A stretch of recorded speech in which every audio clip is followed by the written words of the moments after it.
Now, open your YouTube app.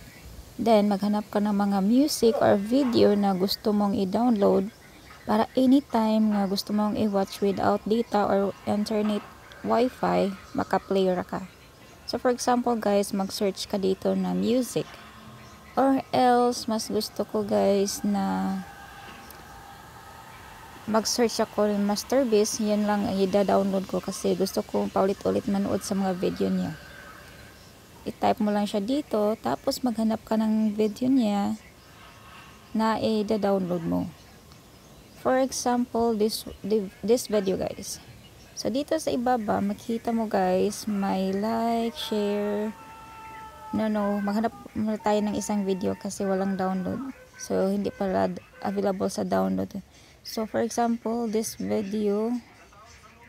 So, maghanap tayo ulit, guys, ng isa. So, punta tayo sa channel niya, guys. Then, maghanap tayo ng video na available yung pag-download. Pwede natin siya ita-download. So, for example, this video, guys. So, dito, makita mo sa ibaba, merong like, share, and remix. Yung next is download. So, itatap mo lang yung download para ida-download na natin siya para ma-watch natin anytime kung wala tayong data or wifi. So, wait lang tayo ng mga ilang minutes until matapos na siyang pag-download natin.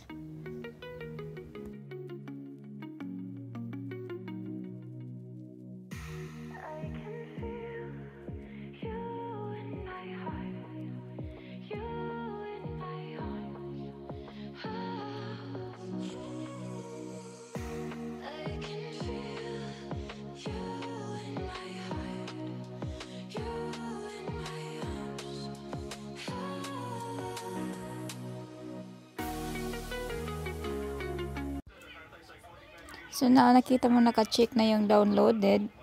So, dito mo siya makikita, guys, sa yung download section. So, here, punta tayo sa ating channel. Scroll down. So, dito siya, guys, makikita. So, your downloads.